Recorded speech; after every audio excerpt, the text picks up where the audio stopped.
Hi guys, I'm Khomsaran Peculiar and welcome to Code Solutions, where we learn how to read code problems and find ways to solve them. And you can also send in your code problems on our email address gg.ntehelang@gmail.com. Today we're working on an exciting problem. We will be outputting this star pyramid. Can you do it? Is it complex? Is it easy? Let's find out.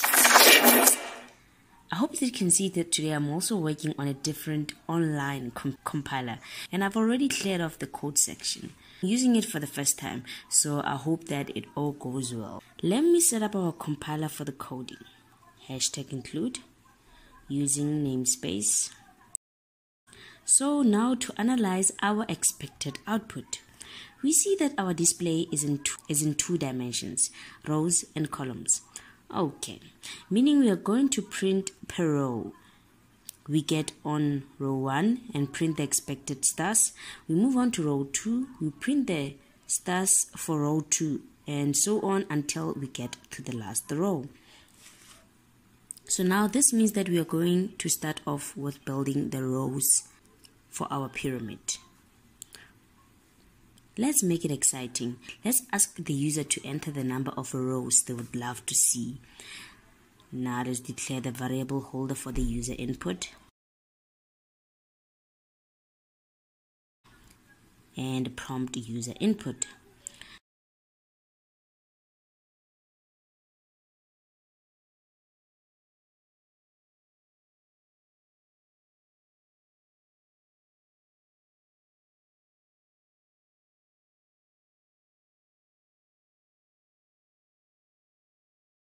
Now to build our rows, we use a for loop. Our row counter starts from 1 for row 1,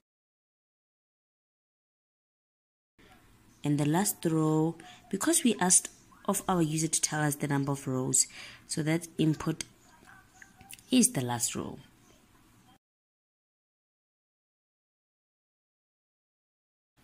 And our row count is increased by 1. We're moving from row 1, 2, 3, and so on. Increment by 1.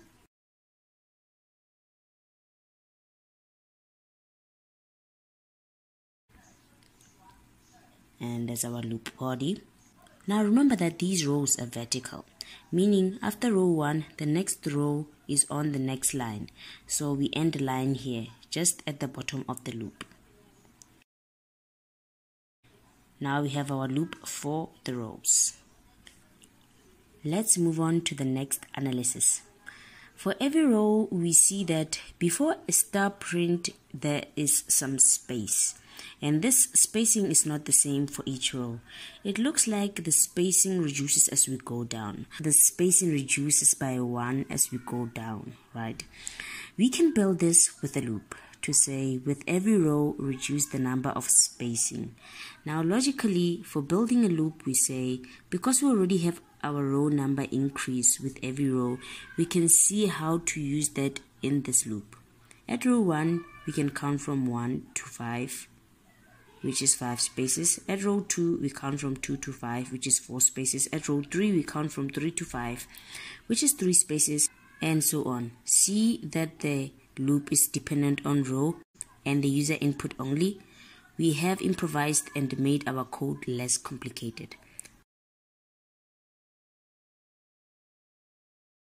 And output the spacing. Now see that for our space output, we don't include an end line. This is because we're working per row. We can't remove end line after just one space is printed. But an end line is for a row end. Hence it is at the bottom just before leaving this loop.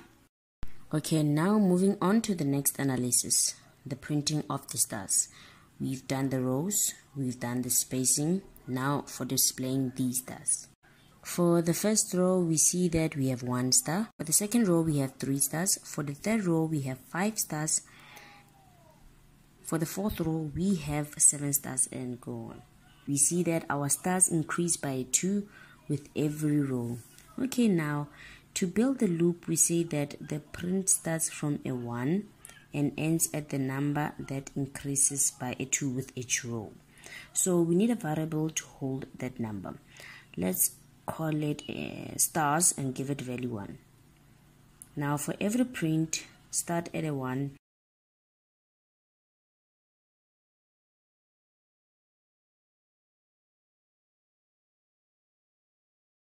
and end at this variable.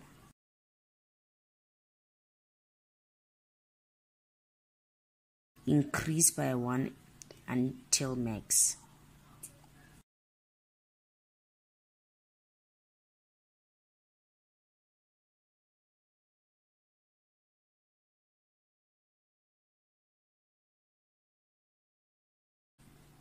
Okay, and just before leaving the loop, we tell it that for the next row, that star will now not be a 1, but it will have increased by 2. Remember we just said, with every row, the stars increase by 2.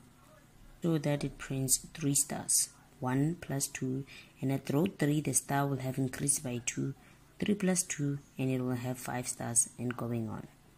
Right?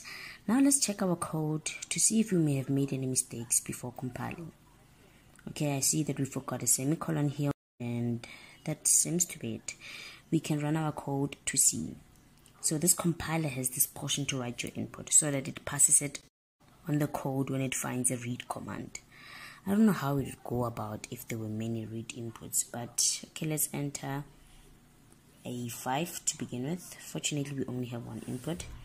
Great, we have the anticipated pyramid. Okay, now let's try with a different number. Let's try with a 3.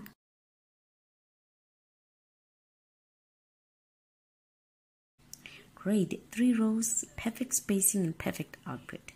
Okay, just one more. Let's try a larger number, 10 rows.